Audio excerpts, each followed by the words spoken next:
Supreme court ने 4 दिसंबर को booth level officers यानी बीएलओस के बढ़ते काम के दबाव को देखते हुए बड़ा फैसला लिया है। कोर्ट ने राज्यों से कहा है कि बीएलओस के काम करने के घंटे कम किए जाएं, एडिशनल स्टाफ लगाया जाए और अगर कोई वाजिब कारणों से काम नहीं करना चाह रहा है तो उसे माना जाए। ये बात बार एंड बेंच की रिपोर्ट में कही गई है। कोर्ट के सामने कई रिपोर्ट्स आई जिनमें बताया गया कि ज़्यादा काम के दबाव की वजह से कुछ बीएलओस ने अपनी जान दी। Chief justice of India Suryakant और जस्टिस जॉय माल्या बागची की एक बेंच एक एप्लीकेशन सुन रही थी जो टीवीके तमिलनाडु की एक राजनीतिक दल ने फाइल की थी।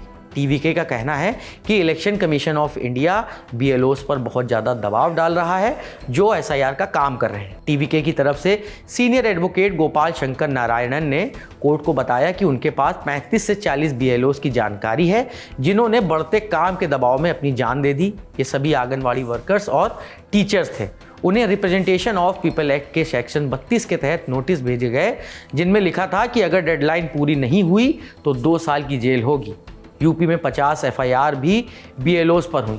एक मामला ऐसा भी था जिसमें एक शख्स को अपनी शादी के लिए भी छुट्टी नहीं मिली और उसने अपनी जान दे दी। टीवीके के वकील गोपाल शंकर नारायणन ने ये सब बताते हुए कहा कि ये एक ह्यूमन स्टोरी है और इसके लिए कुछ करना बहुत ज़रूरी है।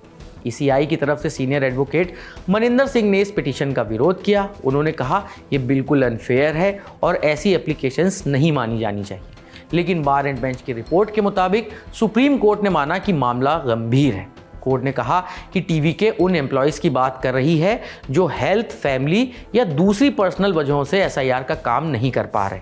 कोर्ट ने यह भी कहा कि कुछ एम्प्लॉयज़ पर क्रिमिनल एक्शन भी किया जा रहा है अगर वो काम नहीं कर पा रहे। बेंच ने कहा है कि एसआईआर एक ज़रूरी काम है जो ईसीआई को दिया गया है, लेकिन सारे राज्य सरकारों की जिम्मेदारी है कि वे बीएलओस की मुश्किल कम करें।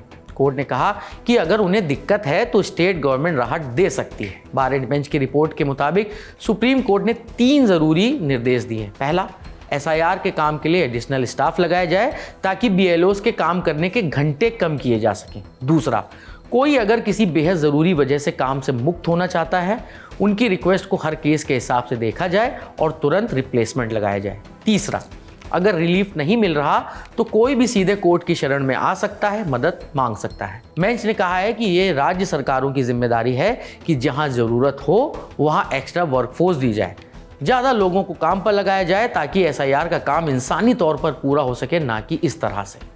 एसआईआर पर सुनवाई कई पिटीशंस का हिस्सा है जिसमें तमिलनाडु, वेस्ट बंगाल, यूपी और केरल में एसआईआर की प्रक्रिया पर सवाल उठाए गए। इस याचिका में कहा गया है कि लोग कम हैं और उन पर प्रेशर बढ़ा दिया गया है जिससे बीएलओस के लिए काम करना मुश्किल हो रहा है। ज़्यादातर बीएलओस शिक्षक, आंगनवाड़ी में काम कर रहे और निम्न स्तर पर काम करने वाले बहुत ही कम वेतन पाने वाले लोग हैं जिनके पास सपोर्ट भी बहुत कम है। अब सुप्रीम कोर्ट ने इस मुद्दे पर ध्यान दिया और इलेक्शन कमीशन और राज्य सरकारों के काम करने के तरीके पर सवाल उठाए। इस खबर की स्क्रिप्टिंग की है साथी कनुप्रिया ने। मैं हूँ नीरज और आप देखते रहिए दी लल्लन टॉप।